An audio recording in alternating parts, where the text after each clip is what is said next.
지난 시간에 현대비평론에 대한 전체적인 강의 소개를 했고, 이제 오늘부터 진도를 나가게 되었습니다.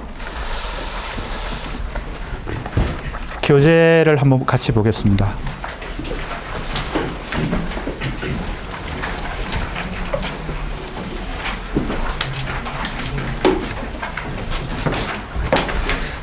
네, 완전히 다 켰어요. 뭔가 다르죠? 예. 자, 차례를 먼저 보면서 이 교재 전체의 구성을 먼저 살펴보겠습니다. 우리 교재 문학과 수사학이라는 책에 지금 차례를 살펴봅니다. 8쪽입니다. 전체적으로 이 책은 1부 시학과 수사학, 2부 문학 비평과 수사학, 이렇게 크게 3부 언유론과 수사학, 이렇게 3개의 부로 나누어져 있습니다. 1부, 2부, 3부로 나누어져 있습니다. 1부는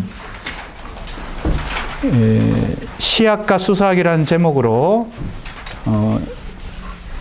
문학 일반 이론, 일반론입니다. 원론이라고도 말할 수 있습니다. 가장 기본이 되는 이론적 토대를 설명하고 있는 부입니다. 여기에는 총 6개의 장이 있는데 제목을 한번 보세요. 1장은 시학과 수사학, 2장은 구조시학과 수사학, 3장은 정신분석 비평과 수사학, 4장은 분열분석 비평과 수사학, 5장은 정신분석 비평과 분열분석 비평, 6장은 현대문학 비평과 논정의 수사학, 이렇게 되어 있습니다. 이 일부의 내용은 아까도 얘기했지만 이 문학과 수사학이라는 책 전체의 이론적인 토대를 이루고 있습니다. 그 중에서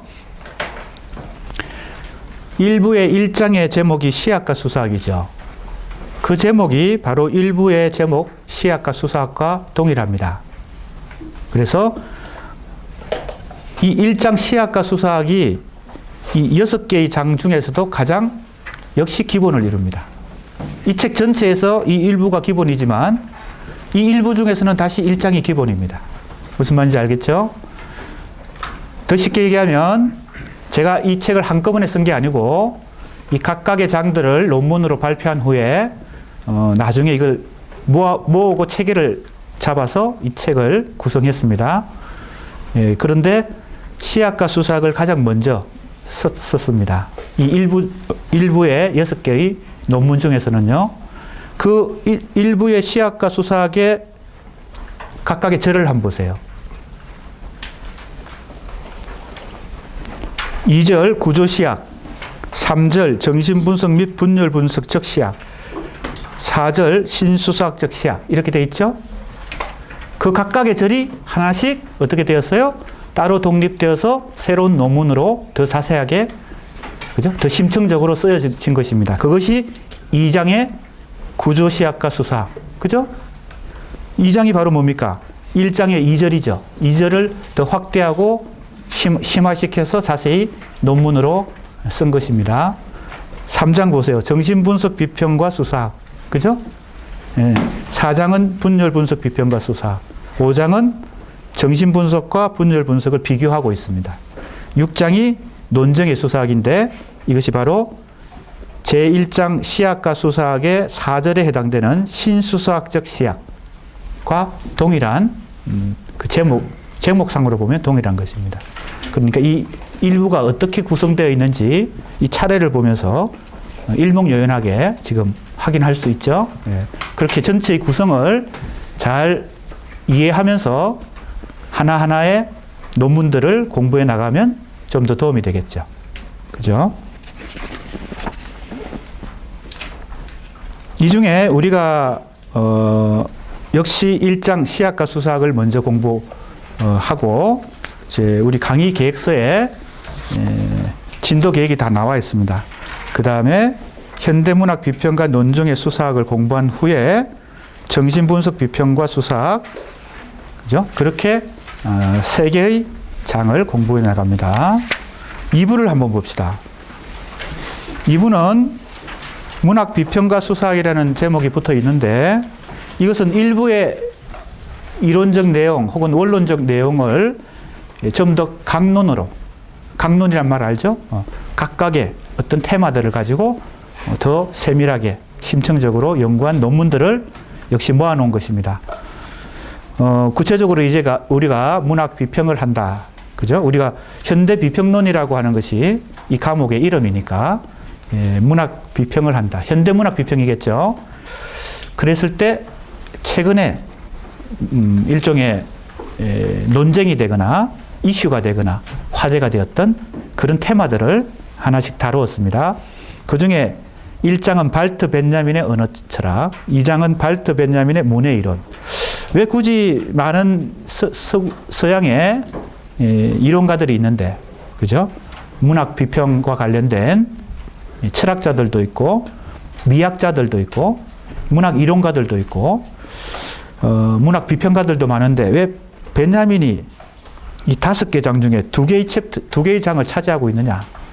그만큼 벤자민이 현대 문학 비평에 막대한 영향을 주었기 때문에 지금 우리가 현대 비평을 하려고 하면 누구한테 관심이 있든, 예를 들면 뭐 우리 학생들 많이 들어봤을 텐데 지젝이라든지, 그죠? 바디오라든지, 또 요즘 상당히 곽광을 받고 있는, 관심을 많이 받고 있는 아감벤이라든지, 그죠? 랑시에르라든지 바디오, 뭐 이런 많은 서구의 이론가들도 있고 또 가라타니 고진 같은 일본의 이론가도 있는데 이들이 대체로 발트 벤자민에게 많은 영향을 받았습니다. 그래서 현대 비평에 큰 영향을 주었기 때문에 발트 벤자민의 논문이 2개나 들어 있습니다. 언어 철학과 문해 이론인데 벤자민은 다양한 이 분과 학문에 영향을 많이 줬죠. 그래서 언어 철학과 문해 이론 말고도 매체 이론, 여기 미디어 학과 학부 학생이 있을 텐데 미디어가 바로 뭐예요? 매체. 그 매체 이론에도 상당히 많은 영감을, 즉 영향을 준 이론을 제시했습니다. 자, 3장을 보면 멜랑콜리. 이건 정신분석과 관련된 어떤 용어입니다. 4장은 바울 담론. 이것은 기본적으로는 신학적인 인물인데, 바울이라는 인물은 신학과 관련된 인물인데, 현대 철학에서 이 바울을 굉장히 많은 사람들이 주목하고 다루고 있습니다. 연구를 하고 있습니다. 그러니까 신학적으로 연구한다기보다는 인문학적으로, 철학적으로 이렇게 연구하고 있습니다.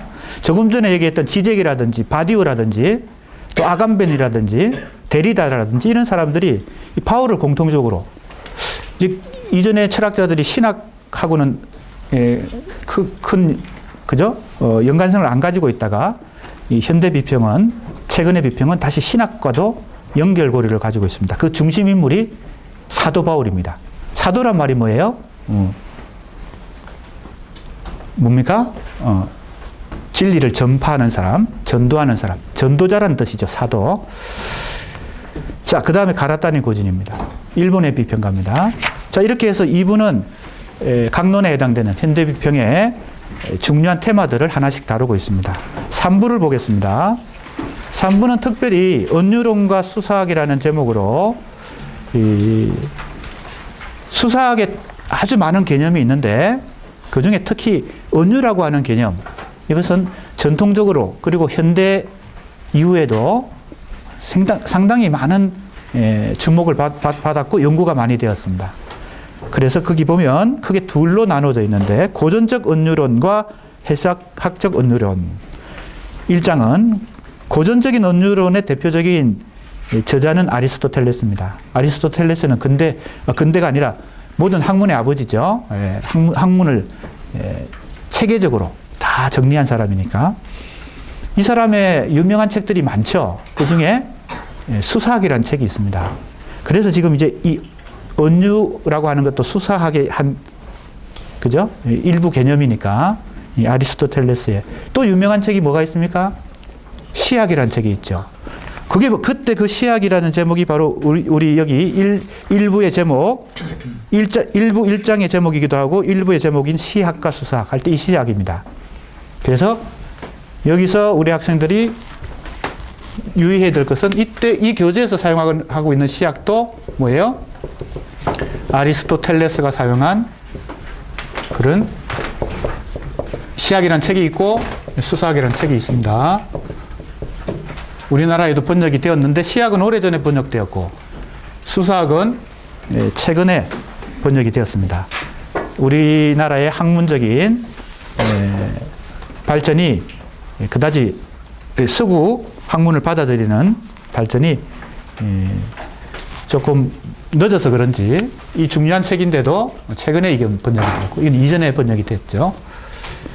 아리스토텔레스가 사용한 그 개념으로 사용하고 있습니다. 일반이라는 말을 쓰는 게 좋겠습니다. 일반이라는 것은 특수한 것이 아니죠. 가장 원론적이다라는 말을 할 수 있습니다. 이때 시는 문학 일반을 얘기합니다. 첫 시간에도 얘기했죠.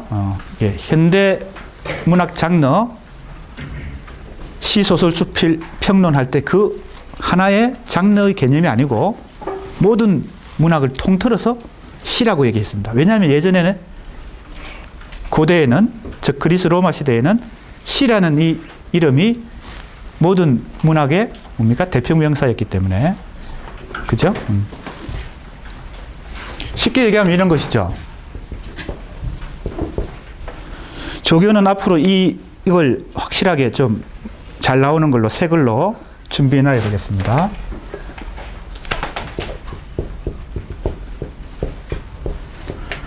서정시, 서사시, 극시라는 이 분류가 있죠. 이것이 이제 현대 혹은 근대 이후에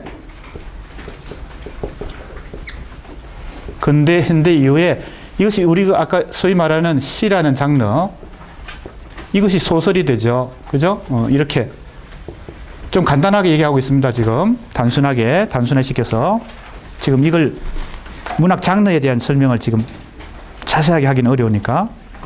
그러니까 원래는 다 시였던 것이죠. 그죠? 원래는 하나 시라는 이름으로 다 불리던 문학의 이 뭡니까? 본류가 뭡니까? 지류를 만들어낸 것이죠. 파생이 된 것이죠. 시로부터 서정시로부터 시가 서사시로부터 중세 로망스라든지 그죠? 기사 이야기들 로망스 이런 중간 단계를 거쳐서 근대 이후에 소설이 소설은 이전에부터 있었던 게 아닙니다. 근대 이후에 이 장르가 새로 만들어졌는데 그 이전에는 서사시였던 것이죠. 그것도 시에서 파생된 것이죠. 극시에서 희곡이 만들어졌다. 이렇게 볼 수 있습니다. 아주 요약해서 보면 그렇다는 거죠. 더 자세하게 이제 공부 앞으로 해야 되겠지만 자, 그런 의미에서 아리스토텔레스의 고전적 은유론과 폴 리케르라는 철학자 혹은 이론가가 있습니다. 수사학자이기도 하고요. 이 사람은 해석학이라는 분야의 대가인데 이 해석학적인 은유론도 있습니다. 그리고 2장은 인지언어학적 은유론인데 이것은 상당히 독특한 것입니다. 요즘 알파고 얘기 많이 하잖아요. 알파고가 인공지능하고 관련되죠. 그것과 완전히 같은 건 아니고 인지언어학이라는 학문이 있습니다. 인지언어학. 이것도 인공지능하고 관련이 있는 어떤 분야입니다. 거기 인지언어학에 또 은유론이 있습니다. 그게 조지 레이코프와 마크 존슨이라는 사람이 대표적인 사람인데 이것도 우리가 이 파트에 포함되어 있습니다. 우리가 이번 학기에 이것까지 공부하지는 않지만 이 책 전체의 구성은 그렇게 되어 있습니다. 그래서 이번 학기 우리가 진도 계획에 의해서 차례차례 공부를 하고 사실은 한 장 한 장을 우리가 2주 정도 공부하니까 4번 공부하는 것입니다. 한 주에 2번 공부하니까. 4번 공부해도 사실은 깊이 있게, 그죠? 아주 세밀하게 공부하기는 벅찹니다. 왜냐하면 이 교재의 내용이 한 논문 한 논문마다 그 분야의 뭡니까? 이 지식을 많이 농축하고 있어서, 압축하고 있어서 우리가 이거 예를 들면 정신분석이라고 하는 분야, 정신분석 비평이라는 분야만 가지고도 한 학기 집중적으로 공부해도 한참 부족한 그런 학문 분야입니다. 무슨 말인지 알겠습니까? 예를 들면 멜랑콜리 담론만 가지고 한 학기를 공부할 수도 있고 이런 정도의 이제 분량을 갖고 있기 때문에 그걸 이 교재는 다 압축적으로 요약하고 있습니다. 그래서 만만치 않지만 최대한 좀 쉽게 이해하고 앞으로 우리 학생들이 더 심화된 공부를 하는데 토대가 되도록 그렇게 하면 되겠습니다. 자, 15쪽. 이제 첫 번째 단원을 공부합니다.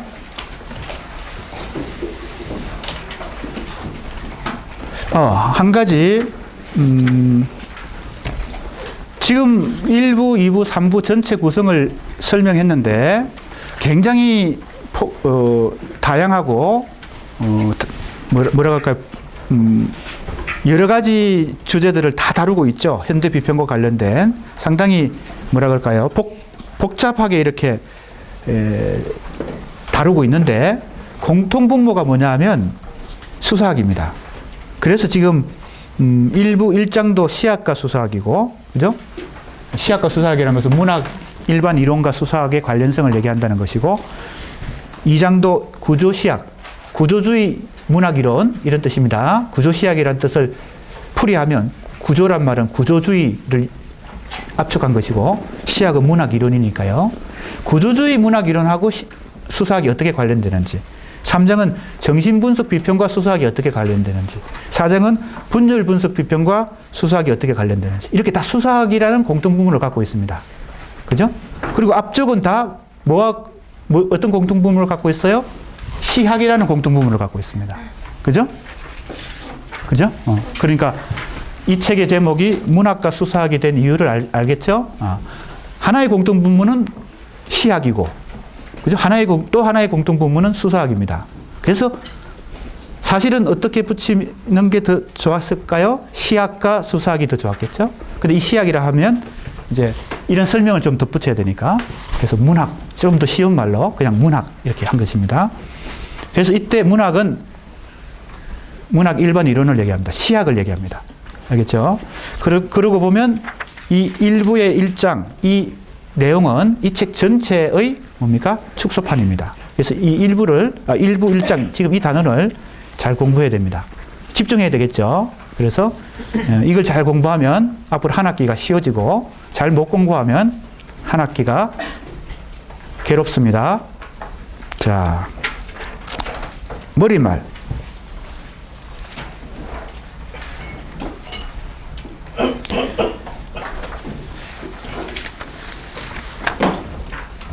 한건일. 한번 읽어볼까요? 크게. 전통수사학은 주어진 주제에서 설득력을 발휘하는 작업 또는 잘 말하는 기술 등으로 정의되어 왔다. 수사학의 분야는 착상, 배열, 설명, 암기, 발표라는 5부분으로 이루어져 있다. 예.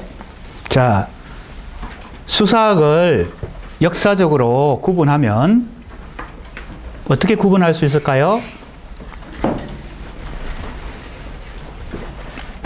여기 전통 수사학이란 말을 하기도 하고 옛날 수사학이란 말을 하기도 합니다. 그죠? 우리가 흔히 쓰는 말이니까 둘 다 전통이란 말도 쓰고 옛날이란 말도 쓰죠.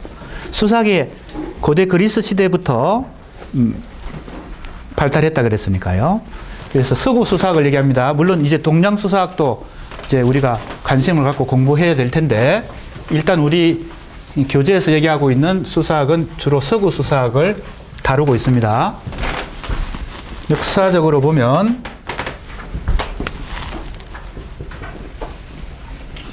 수사학의 역사적 구분입니다. 고대 수사학. 그죠?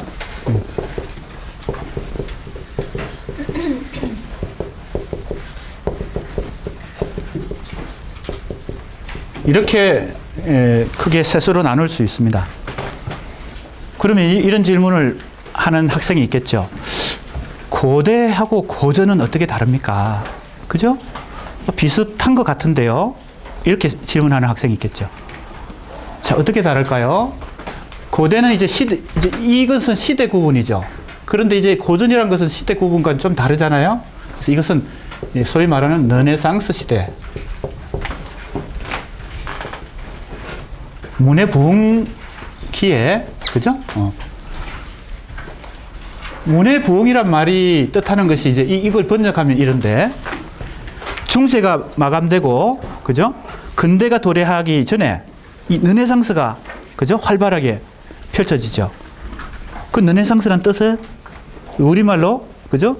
풀이하면 문학과 예술을 부흥시킨다. 이런 말이죠. 문의 부흥 많이 들어봤죠? 예. 부흥이란 말이 뭐예요? 흥자는, 그죠?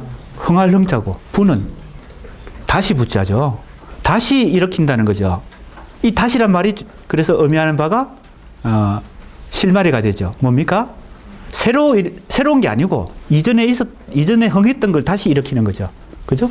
가문을 다시 부흥시킨다. 예전에 그죠? 흥했는데 몰락했다가 다시 일으키는 거. 그게 부흥이죠.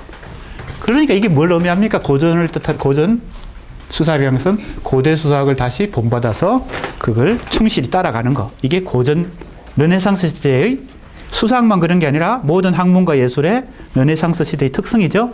이건 이제 우리 학생들 거의 교양 수준으로 알고 있을 거라고 생각합니다. 그러니까 고대 이것은 히랍 시대. 히랍이라고 할 때는 보통 우리가 그리스와 로마를 합해서 히랍이라고 부르죠. 그러니까 아리스토텔레스도 바로 이 고대 수사학에 해당됩니다. 그죠?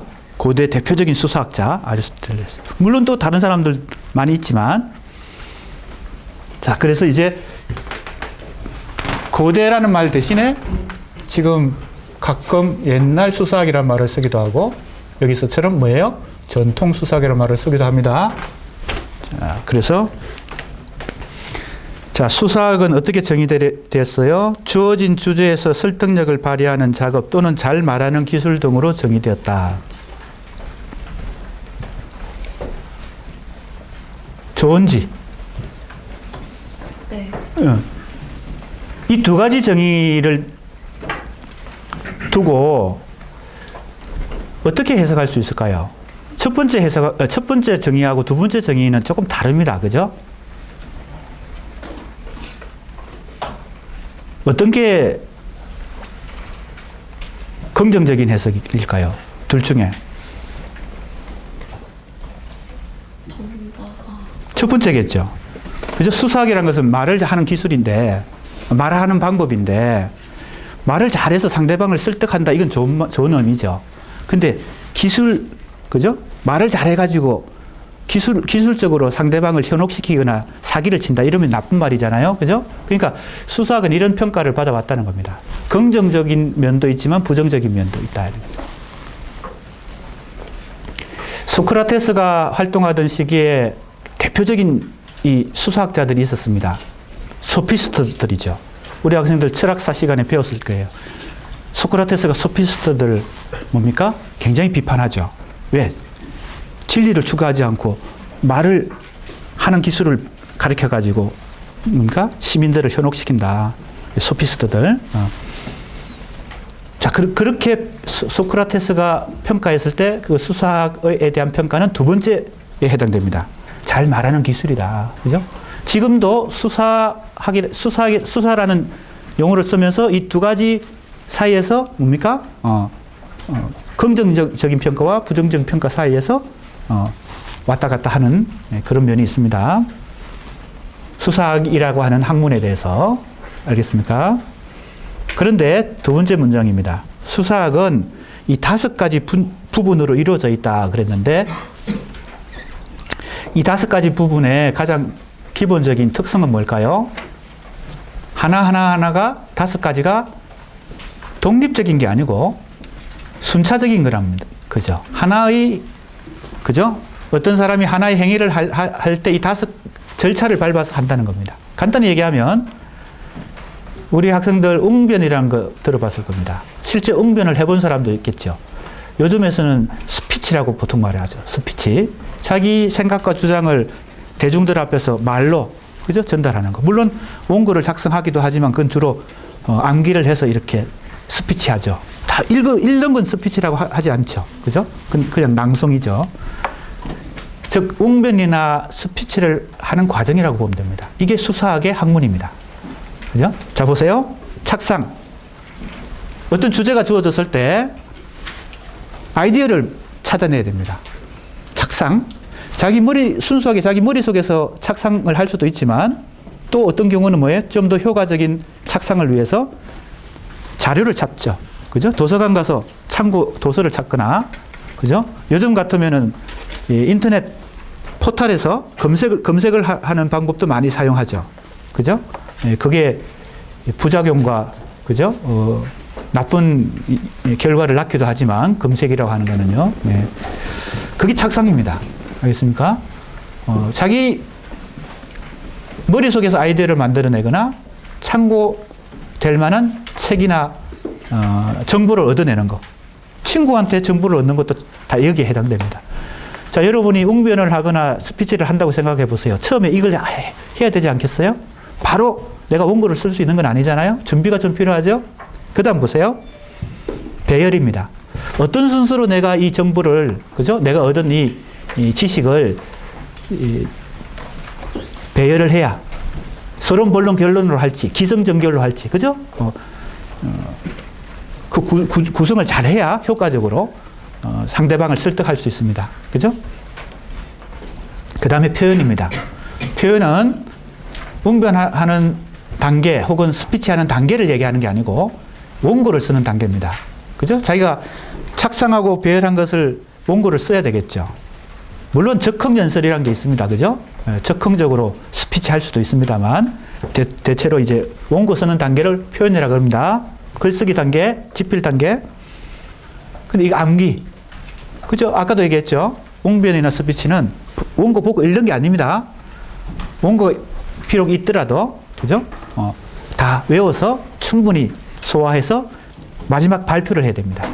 이게 바로 최종 스피치 단계입니다. 웅변 단계입니다. 자, 그러니까 이것은 외우려고 안 해도 쉽게 이해할 수 있습니다. 착상, 배열, 표현, 암기, 발표입니다. 그죠? 자, 밑에 주가 있습니다. 1번 주를 보세요. 지금까지 이것은 주로 논거 발견술. 자, 아까 내가 아이디어를 찾아낸다 할 때 그 아이디어에 해당되는 말이 논거입니다. 그죠? 논리적인 근거를 찾는 것입니다. 논거 발견술. 자, 어디서 발견하느냐 이건 자기가 알아서 하는 것이지만 착상은 논거 발견술입니다. 지금까지 이런 번역이 주로 이루어져 왔습니다. 그 다음에 논거 배열술. 세 번째는 표현술. 그 다음에 기억술. 그 다음에 연기술입니다. 마지막 단계 발표가 왜 연기술일까요? 웅변이나 스피치를 해본 사람은 압니다. 이거 그냥 밋밋하게 스피치 하는 게 아닙니다. 표정도 중요하고, 시선 처리도 중요하고, 액션도 중요하고, 그죠? 이 목소리의 강약, 액센트, 이런 것도 중요합니다. 그렇기 때문에 이게 일종의 연기술에 해당된다. 이렇게 번역을 한 것입니다. 번역이 틀리진 않았지만, 뭐 하는데 좀 불편해요? 암기하는데 불편하죠. 이해가 됩니까? 수사학의 중요한 분야가 암기입니다. 그러니까 예전에 수사학이 발달했을 시절에는 이 암기력이 엄청나게 출중한 사람들이 많이 있었습니다. 지금은 암기력이 다 많이 떨어졌죠. 예, 다 기계 문명, 디지털 문명에, 그죠? 그리고 스마트폰의 영향으로 이제 암기력이 떨어졌는데, 그래서 내가 번역을 암기하기 좋게 두자로 다 다시 한 것입니다. 그러나 그 원래 의미가, 그죠? 훼손되지 않은 의미에서, 자, 암기술의 중요한 것이 뭡니까? 리듬입니다. 두자 하면 외우기가 쉬운 거죠. 자, 보세요. 착상, 배열, 표현, 암기, 발표. 한번 해보세요. 착상, 배열, 표현, 암기, 발표. 금방 암기가 되죠? 자, 이게 암기술입니다. 이게 나는 지금 수사학을 지금 몸소 지금 실천하고 있는 거죠. 예. 왜 우리가 암기가 필요할까요? 중간고사를 봐야 되기 때문이죠. 예? 중간고사를 보려면 암기력도 필요합니다. 물론 그냥 무턱대고 암기하는 게 아니고 잘 이해하고 암기하라는 얘기입니다.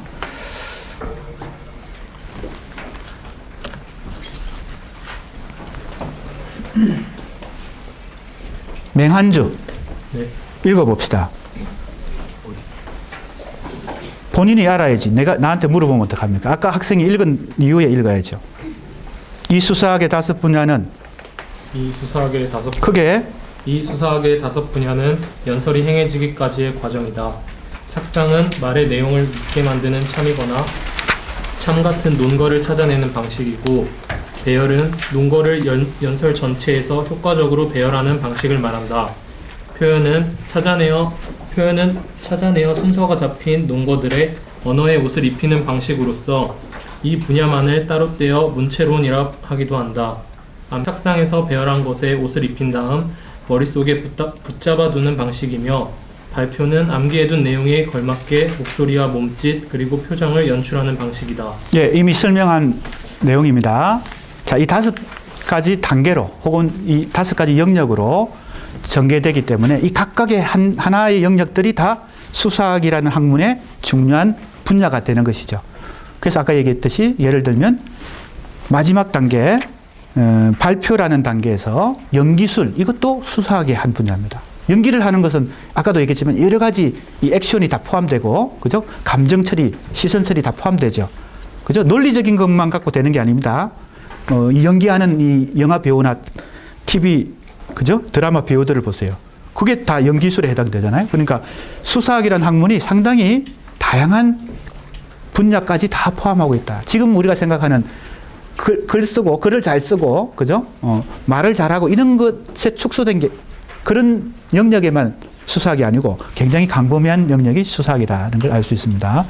그리고 또 한 가지 특성은 수사학은 실용 학문입니다. 그죠?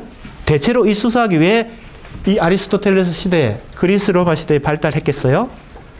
그때, 그죠? 민주주의가 발달하니까 대중 광장에서, 그죠? 모든 사람들이 자기 주장을 대중들한테, 그죠? 웅변하고, 그죠? 주장할 수 있는 그런 민주주의가 꽃핀 시대였기 때문에 의사소통이 활발하는 시대에는 이 수사학이 발전하게 됩니다. 또 한 가지는 뭘까요? 그때에도 재산 분쟁이 많이 벌어졌어요. 재산 분쟁이 벌어진다는 것은 뭘 의미합니까? 소송이 많았다는 겁니다. 재판이 많았다는 겁니다. 요즘 우리 정치권에서 엄청난 지금, 그죠? 탄핵이라고 하는 큰 사건이 지금 진행되고 있는데, 바로 재판이 뭐예요? 대표적으로 뭐가 필요한, 수사학이 필요한 우리 삶의 현장입니다. 법정에서 누가 주로 주장을 해요? 검사와 변호사가. 그런데 이 사람들은 주로 대행을 하죠. 실제 사건의 주인공들은 따로 있지만 이 사람들은 주장을 대신해 주는 사람들이죠. 이때 뭐가 필요해요? 수사학이 필요합니다. 설득을 해야 되니까. 누구를 설득시켜야 돼? 판정을 내리는 사람을 설득시켜야 되죠. 그죠? 판사를 설득시켜야 됩니다. 자, 그래서 그리스 로마 시대에 소송이 많았기 때문에 소피스트 같은 사람들, 실용학문을 하는 사람들이 흥행했던 것입니다. 자, 그러면 그 다음 또 읽어보겠습니다. 정지수 읽어봅시다. 수사학이 여러 학문의 내용이나 방법을 포함하고 있다는 사실은 이 5 분야들에서도 나타난다.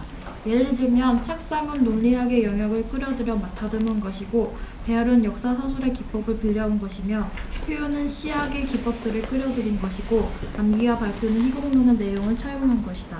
따라서 수사학은 여러 학문의 내용이나 방법을 끌어들이는 강력한 흡인력을 갖고 있으며, 일부에서는 이런 현상이 더욱 가속화되어 미래의 종합학문으로 발돋움할 것으로 예견되기도 하다. 예, 우리가 지난 시간에 첫 시간에 현대 비평이 중요한 특성이 통합 학문의 속성을 갖고 있다. 통합이란 말 대신에 통섭이란 말을 쓰기도 하고 학제간 연구란 말을 쓰기도 하고 요즘은 융합이란 말을 쓰기도 한다 그랬죠. 그런데 현대 비평만 그러한 것이 아니라 아주 오랜 전통을 가진 수사학, 엄청 오랜 전통을 갖고 있죠. 수사학은 그죠? 왜 인간은 말하는 동물이니까 그죠?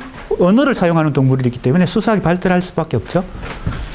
수사학이라는 학문도 바로 이러한 통합 학문의 속성을 갖고 있다는 겁니다. 그걸 어떻게 알 수 있을까요?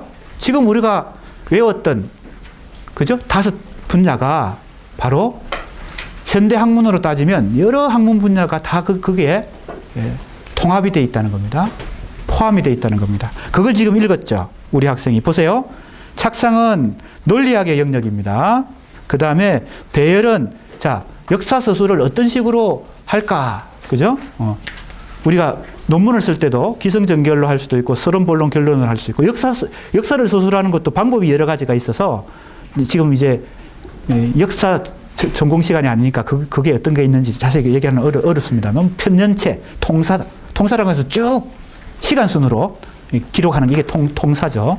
아무튼 역사 서술에도 여러 가지 배열 방법이 있죠. 그러니까 역사와도 관련됩니다. 세 번째 표현은 글쓰기니까 지필이니까 원고를 쓰는 거니까 이건 문학하고 관련이 있죠. 그죠? 문학 글쓰기하고 관련이 있습니다. 암기와 발표는 뭘까요? 이건 희곡하고 관련이 있습니다. 아까 연기라 그랬던 것처럼 연기하는 배우들은 이거 외워서 대사를 외워서 몸으로 그죠? 연기를 해야 됩니다. 무대 위에서. 자, 그게 종합되어 있다. 이 수사학이라는 학문이 이러한 종합적인 학문의 특성이 있다. 이런 것입니다. 자, 그 중에서 우리가 이번 학기에 뭐 연기술 이런 거 배우기는 좀 어렵잖아요. 그죠? 그리고 암기술 이것도 좀 어렵습니다. 암기는 각자 좀 숙달시키기로 하고 이제 주로 우리가 관심을 갖는 것은 그래서 제목이 문학과 수사학입니다. 수사학은 이렇게 5 분야가 있지만 그 중에서 문학이나 시학과 직접 연관되는 분야는 3번째 부분이겠죠. 표현이라는 분야겠죠. 표현. 자, 그래서 그 다음 읽어보겠습니다.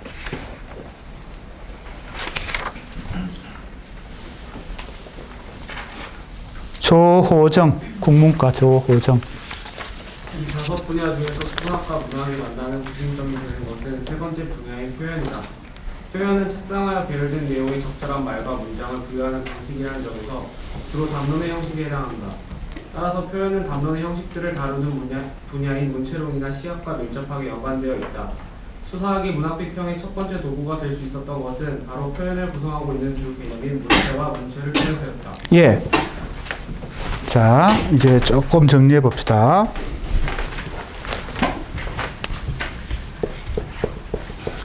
수사학의 영역이라고 할까요? 절차라고 할까요? 뭐가 있어요? 아까 우리가 암기했던 거죠. 착상, 배열, 표현, 암기, 발표. 중간고사, 기말고사에 짧은 서술식, 긴 서술식이 나온다 그랬죠? 자, 수사학의 5 분야를 아는 대로 쓰시오. 짧은 서술식에 해당될 수 있겠죠? 그러면 이걸 잘 정리해서, 잘 암기해서, 이렇게 쓰고 끝나면, 그죠? 분량도 적고 너무 많은 걸 모르고 있는 거죠. 요 각각에 대해서 이제 설명도 하고, 예도 들고, 이것이 어떤 학문 분야를 포함하고 있는지 이런 거 정리를 잘 하면 되겠죠? 교재 그대로 나와 있습니다. 그죠? 그리고 우리가 수업 시간에 지금 잘 공부하고 있죠? 내가 예를 들어 주는 것입니다. 이 문제가 꼭 중간고사에 나온다는 보장은 없습니다. 근데 그런 식으로 정리를 하면 됩니다. 그리고 그걸 뭡니까? 과제물에 잘 정리해서 제출하면 되겠습니다. 그죠? 자, 이랬을 때 문학과 이 수사학이 문학과 만나는 지점은 3번째 분야 뭐라고요? 이 표현과 직접적으로 이 문학 혹은 시학과 관련되어 있다. 이렇게 지금 얘기하고 있죠? 정리하고 있는 겁니다, 나는. 그런데 그 다음에 핵심 개념이 계속 나옵니다. 자, 그러니까 우리가 이번 한 학기 동안 공부하는 중요한 방법은 핵심 개념들을 중심으로, 그죠? 정리해 나가면 되겠습니다. 지금 나온 핵심 개념은 이 수사학의 5분야, 이것이 첫 번째 핵심 개념이고, 두 번째 핵심 개념은 바로 뭐예요? 이 표현의 중요한 개념입니다. 뭐가 있다고요? 문체와 문체가 있다. 이렇게죠?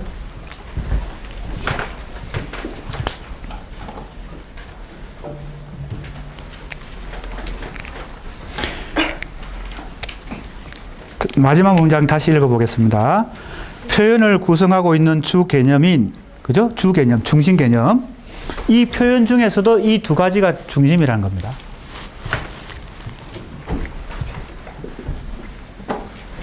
문체와 문체다. 자, 이거 우선 잘 구별해야 되겠죠. 자, 쉽게 설명을 좀 해보겠습니다.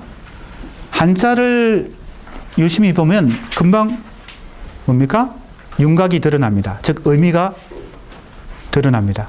한자라고 하는 게 뭐예요? 상당히 그런 비밀이 있습니다. 잘 보고 있으면 의미가 드러나요. 왜 그럴까요? 보세요. 채자는 몸채자입니다. 요거요. 요거 몸채자입니다. 그죠? 몸채자. 이게 걸을 문자죠. 그러니까 걸이 갖고 있는 뭐예요? 몸이라는 뜻이죠. 그죠? 걸이 갖고 있는 몸이에요. 자, 이거는 보세요. 이 채자가 무슨 채자일까요? 한자를 보세요. 같은 걸을 문에 채자는 이게 무늬란 뜻도 있고 색채란 뜻도 있습니다. 색깔 혹은 무늬. 그러니까 간단히 생각해 보면 사람으로 따지면 오늘 소개팅을 해서 처음으로 뭡니까?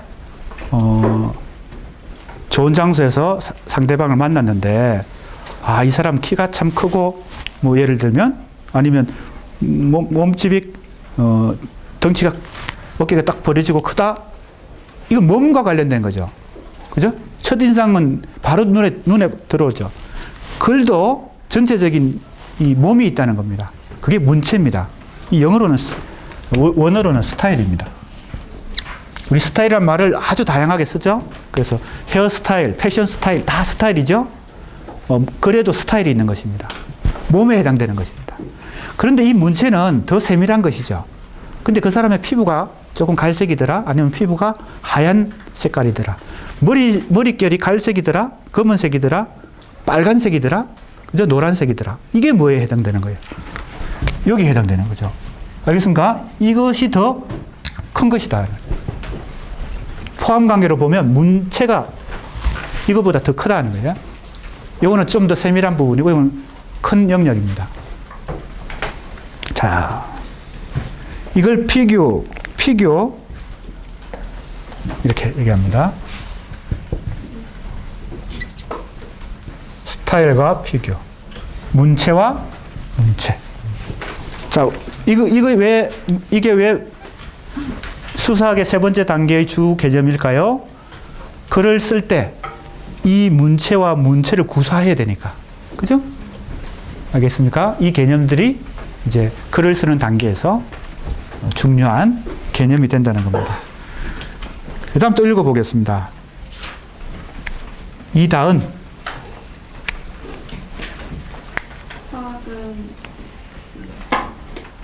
수학은 문체의 종류로서 단순체, 부품체, 순부체를 제시하고 문체 원칙으로서 정확성, 명확성, 적절성, 장식성을 제시해왔다. 예. 자, 문체의 유형은 단순체, 보통체, 순구체. 자, 이게 바로 뭐예요? 그 글이 갖고 있는 몸이죠. 어떤 것은 단순하고 평범하다는 겁니다. 어떤 것은, 그죠? 단순체가 있고 보통체가 있고 어떤 건 숭고한 체가 있다. 그런데 원칙도 있어요. 4가지나 되는데 정확성, 명확성, 적절성, 장식성이에요. 그렇죠? 자기가 쓰려고 하는 글의 목적에 정확하고 명확하고 적절해야 되겠죠.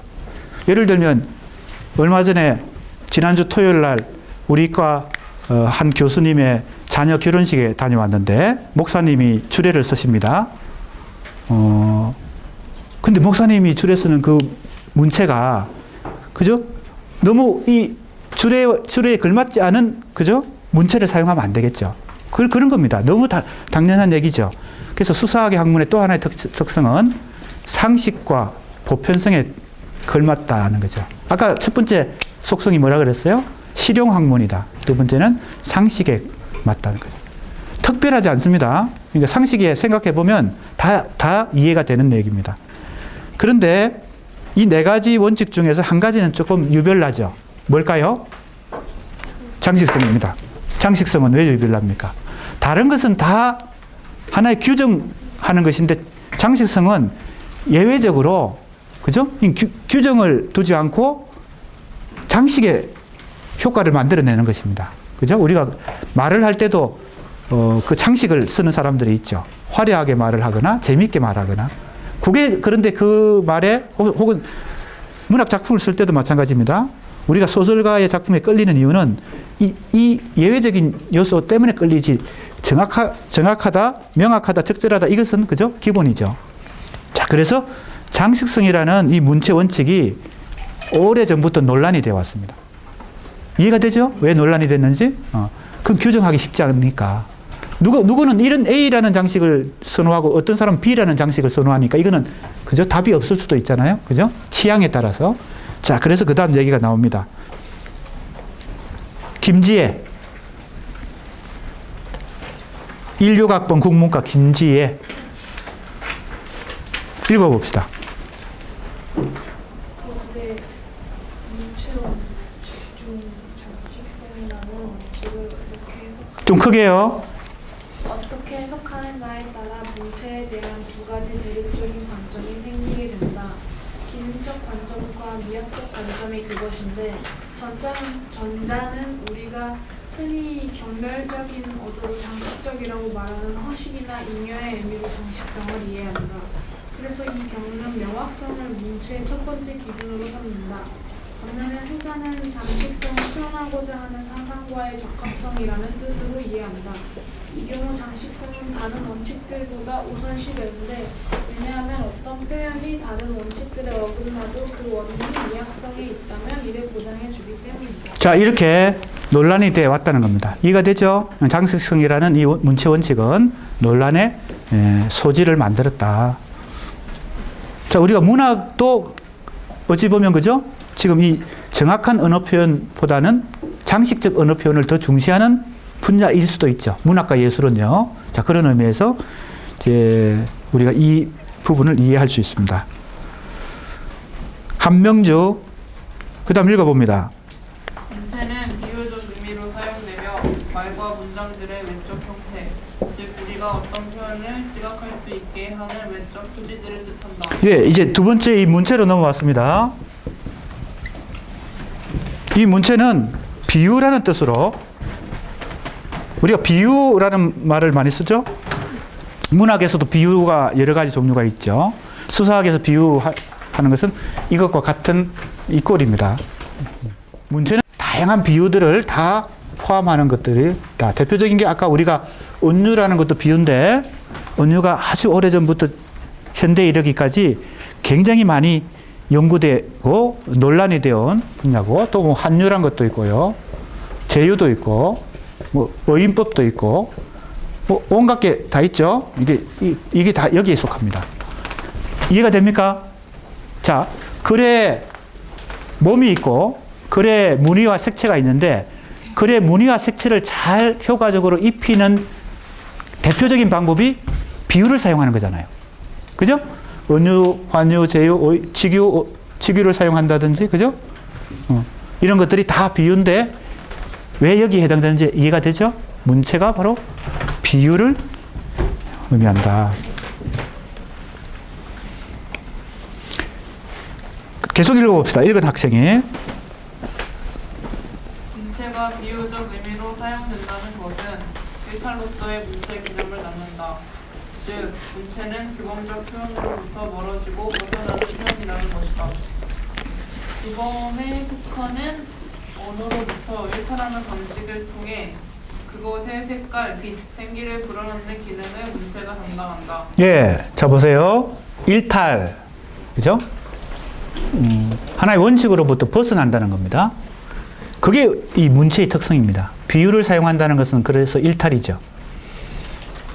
그래서 남들이 사용하지 않은 독특한, 그죠? 참신한 비유를 쓸수록 더 이것은 뭡니까? 수사학이 성공한 것이죠. 그래서 그런 비유를 사용함으로 해서 뭘 만들어내요?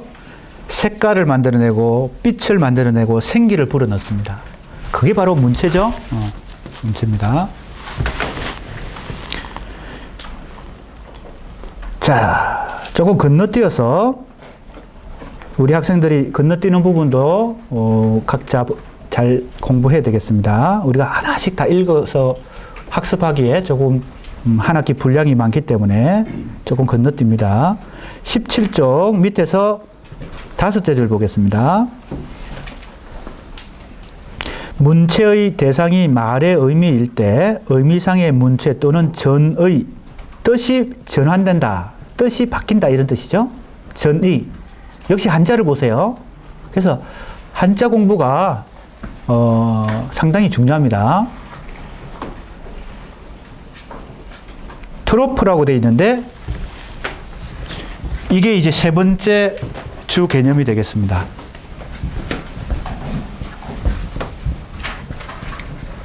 역시 포함 관계는 이렇게 됩니다. 이게 가장 큰 것이고 그 다음 문체가 여기에 포함되고 그 안에 다시 전의가 여기 포함된다. 이렇게 보면 되겠습니다. 그래서 거기 17쪽 밑에서 둘째 줄에 이제 상위 개념과 하위 개념 사이에 질서를 그렇게 표시해 놨습니다. 문체, 전의 이렇게 표시가 되겠죠. 자, 여기까지 이제 또 우리가 한 단원 한 단원 공부하고 있는데 지금까지 공부한 것 중에 그죠? 중요한 개념을 찾아보면 두 가지밖에 없죠. 첫 번째는 수사학의 5 분야가 뭐냐. 두 번째는 수사학의 세 번째 분야인 표현을 이루는 주 개념이 뭐냐. 그죠? 너무 쉽죠? 잘 정리하면 되겠습니다. 홍태리. 어디 있습니까? 읽어봅시다. 17쪽 마지막 줄. 수사학의 5과정 중 표현에 해당하는 문체, 정의, 시대에 따라 가정이고 다양하게 분류되어 있다. 킨틸리아누스의 4대 병원 범주를 기본으로 문체의 범주를 남매한 첨가, 삭제, 교환, 대체, 연화 조작을 근간으로 한다. 예, 퀸틸리아누스라는 역시 수사학자의 얘기입니다. 문체를 첨가하느냐, 삭제하느냐, 교환하느냐, 대체하느냐를 가지고 여러 가지 늘림체, 줄임체, 옮김체, 가름체 이런 번역을 해볼 수 있습니다. 자, 여기도 조금 건너뜁니다. 여기 보면 끝부분을 한번 보세요. 그 단락 끝부분. 우원법, 제유법, 환유법, 언유법, 반어법, 그죠? 이게 다 여기 속하잖아요? 그죠? 반어법, 이런 것도 여기 다 속하는데, 이런 것들이 다 이제 이 수사학의 표현에 관련된 주 개념들이 되어 왔다는 것입니다. 지금 읽은 학생, 그 다음 이제 중요한 내용이 이제 또 등장합니다. 이는 줄어드는 수사학 읽어봅시다. 이는 줄어드는 수사학의 경영과 관련되는데 제라르 데메트는 고대 수사학의 여러 범주가 현대에 들어오면서 은유와 환유로 더 나아가서는 은유를 중심으로 줄어들었다고 말한다. 네, 자 이게 상당히 중요한 지금 부분입니다. 주네트라는 프랑스의 이 수사학자가 있는데 문학 이론가이기도 하고 수사학자입니다. 유명한 사람인데요. 이 사람의 이제 주장 중에 하나가 수사학의 역사를 살펴보면 줄어들었다는 겁니다. 자, 지금 우리가 공부하고 있는 게 그겁니다. 뭘로 줄어들었다는 거예요? 여기 나오죠? 언유와 한유. 특히 그 중에 언유로 줄어들었다. 원래는 수사학이 어떤 영역을 다 포괄하고 있었어요? 지금 우리가 공부한 거죠. 착상, 배열, 표현, 암기, 발표라는 이 5 분야를 다 포함하고 있는 학문이 수사학이라는 학문이었는데 이 고대 수사학의 모습이 원래 모습이 그랬는데 중세를 거치고 고전 수사학에 이르러서 줄어들었고 근대 수사학에 이르면 더 줄어들어서 이제는 갈수록 언유, 환유 중심으로 특히 언유 중심으로 사람들이 수사학을 얘기하게 됐다는 겁니다. 학문적으로도 연구하고 간단히 얘기하면 뭐예요? 아까 얘기했던 연기술 이런 거, 암기술 이런 거는 다 빠져버렸다는 겁니다. 수사학에서.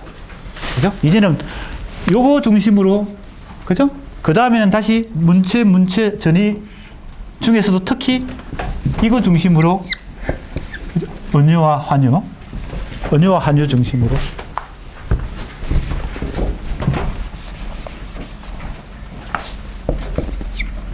이렇게 줄어들었다는 겁니다. 그러면 줄어들었다면 다른 분야들은 어디로 가버렸을까요? 다른 학문들이 이렇게 흡수했을 수도 있죠. 그죠? 그런데 사실은 여기서 약간의 조금 더 우리는 정확한 이해가 필요한데 쥬레트가 얘기하듯이 줄어들었다 그러면 그저 나머지 부분은 다른 데로 가버리거나 없어졌다고 이해가 되잖아요. 그런데 내가 볼 때는 이게 줄어든 게 아니라 쫄아들었어. 이해가 됩니까? 오늘 내 점심 때 부대찌개를 먹었는데요. 먹다 보니까 계속 짜져. 그죠? 갈수록 짜져요. 왜 쫄아가지고 그 안에 있는 모든 양분이, 영양가가, 그죠? 밀도가 더 높아지는 거지. 자, 이해가 됩니까? 밀도가 높아졌다는 말이 이해가 됩니까? 이 예전에 이 수사학의 많은 영역들이 사실은 줄어든 면도 있겠지만 이렇게 역사가 전개되면서 르네상스 수사학, 근대 수사학으로 넘어오면서 이렇게 축소된 것은 줄어들었다 혹은 축소되었다 이 말이 조금 그죠? 오해를 만들어낼 수도 있는데 쫄아들었다 하는 것은 여기가 다 그걸 밀도 있게 빨아들였다는 겁니다. 더 짜진 거죠. 언유, 환유가 많은 걸 흡수했다는 겁니다. 그런 의미가 사실은 더 강하다 이렇게 봐야 되겠습니다. 내가 보충 설명하는 것입니다. 자, 왜냐하면 쥬네트도 그렇게 설명하고 있잖아요. 보세요. 그는 언유가 점점 유추의 장 전체를 포함하려는 경향이 있다고 지적하면서 모든 종류의 문체를 가리키는 것으로 오용되었다. 이제 언유하는 것이 많은 것들을 다 빨아들여 가지고 비대해진 거야. 언유라고 하는 이 개념이 너무 커진 거야. 그래서 다른 걸 다 그러니까 언유 속에 쫄아들은 거지. 그죠? 짜진 거지, 언유가. 자, 그런 얘기가 됩니다. 그런데 지금 이 부분이 왜 중요한가 하면 이 논문에서 이게 문제의식을 내 논문의 문제의식이 된 혹은 문제 제기가 된 부분입니다. 자, 그렇다면 우리는 현대 수사학은 이렇게 쫄아든 수사학인데 그래서 많은 사람들이 주로 현대 수사학을 공부하면서 이거 주로 공부하거든요. 비유법이 뭐냐? 어떤 비유법이 있냐? 그러니까 여기만 공부하는 거지.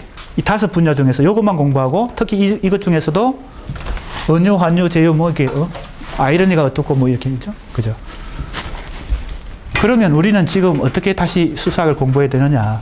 물론 이 표현 중심의 수사학도 공부해야 되겠죠. 그게 현대 수사학의 주 흐름이니까.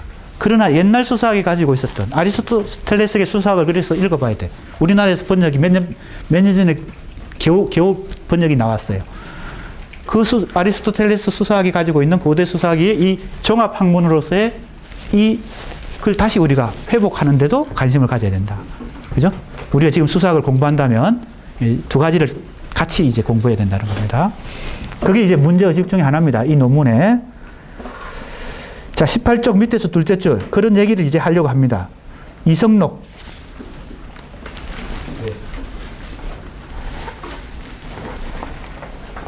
18쪽 밑에서 둘째 줄.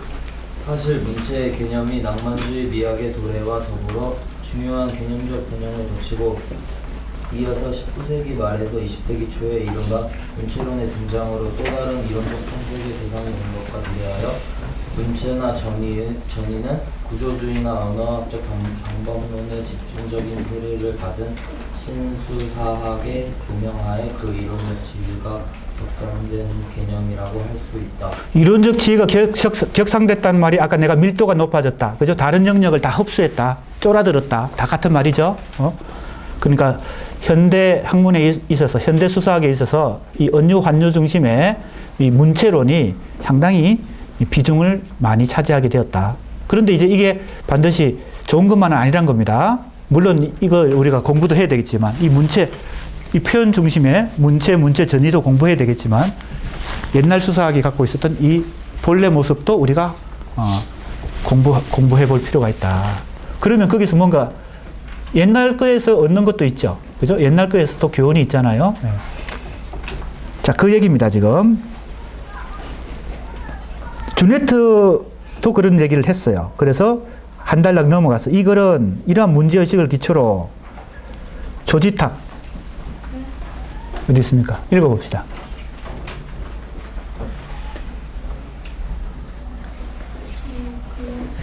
이 글은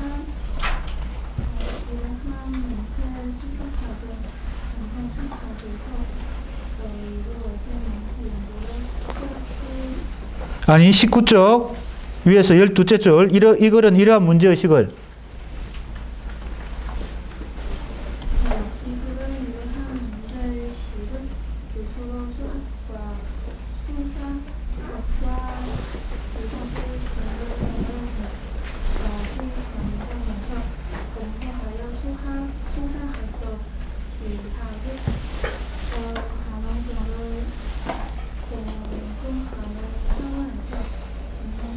네. 자, 그래서 이 수사학과 문학 이론, 즉 시학과 수사학의 관련성을 이제 영역별로 검토해 보겠다는 것이 이제 이 논문의 전체적인 뜻입니다. 그래서 첫 번째는 구조주의와 수사학의 관련성, 구조주의 문학 이론과 수사학의 관련성.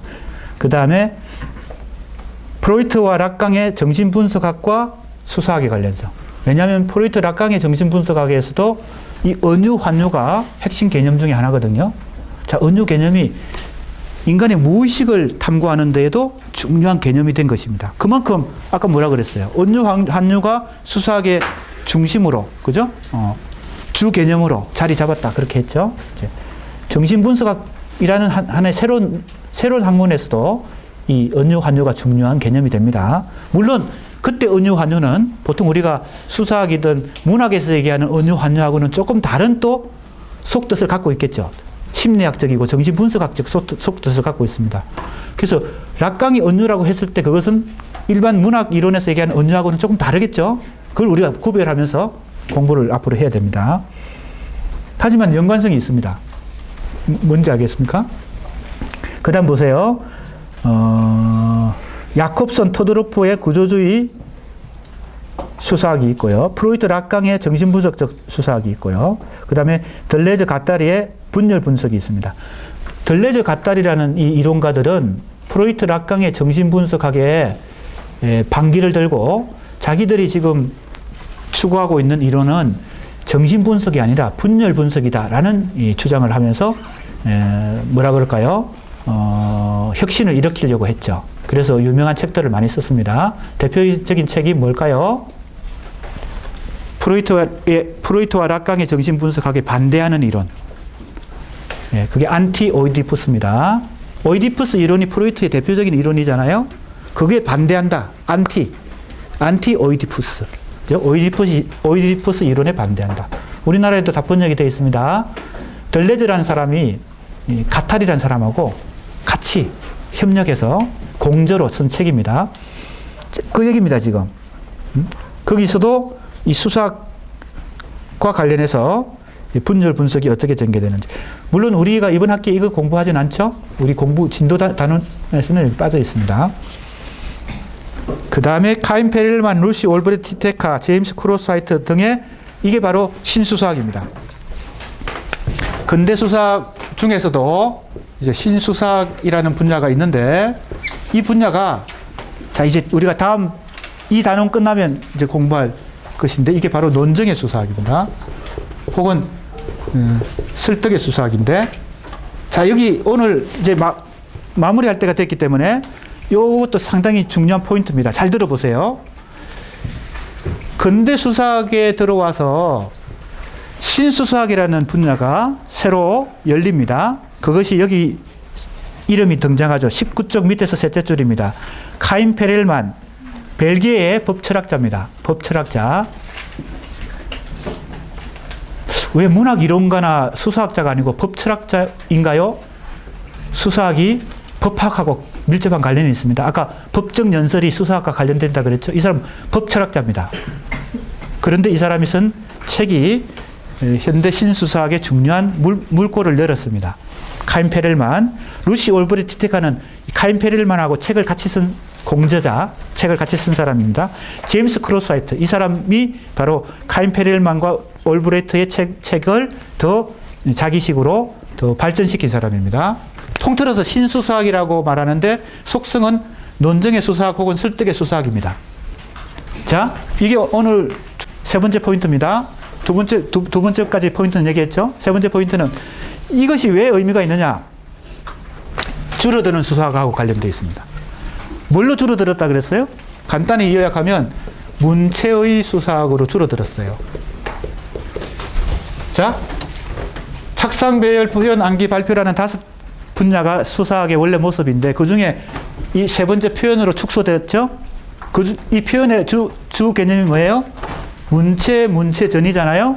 그 중에 이제 이 하나를 대표적으로 이 단어를 따온 것입니다. 문체의 수사학이라고 하는 것은 뭐예요? 주로 언어를 어떻게 표현하고 어떻게 글을 쓰고, 그죠? 언어를 구사하느냐, 여기에 축소된 거죠. 그러면 이 신수사학이라는 분야는 1958년부터 이제 58년에 아까 얘기했던 카인 페렐만과 루시 올브레히트 티테카가 이 책을 이제 쓴 것이죠. 그 책으로 인해서 이 학문이 새롭게 열렸는데 이 논증의 수사학 혹은 설득의 수사학이라는 특성을 가진 것은 어떤 의의가 있을까요? 이렇게 축소된 것에 그죠? 머물지 않고 다시 이 의사소통 과정, 논증의 과정, 그죠? 설득의 과정, 의사소통의 과정 전체를 다시 회복하는 그런 의미를 가진 것이 현대 논증의 수사학이라는 겁니다. 그죠? 아까 내가 그래서 수사학을 공부할 때 우리는 축소된 수사학도 공부해야 되지만 원래 이렇게 통합학문으로서의 수사학도 공부할 필요가 있다 그랬잖아요. 그 통합학문으로서의 수사학을 선구적으로 개척한 사람들이 바로 이 논증의 수사학, 신수사학에 해당되는 사람들입니다. 이걸 우리가 공부해 본다는 겁니다. 그러면 이제 문체 연구, 언유, 환유로 축소된 이 표현으로 축소된 이것만 연구하는 것에서 벗어나서 물론 이것도 공부하고 이제 이 착상, 배열, 표현, 암기, 발표라는 이 그죠? 의사소통 혹은 설득, 논증 이 과정 전체를 폭넓게 연구하는 신수사학이라는 분야도 우리가 공부할 필요가 있다는 겁니다. 그게 이제 앞으로 우리가 공부할 내용입니다. 오늘 시간이 거의 다 된 것 같습니다. 다음 시간에 계속 이어서 하도록 하겠습니다.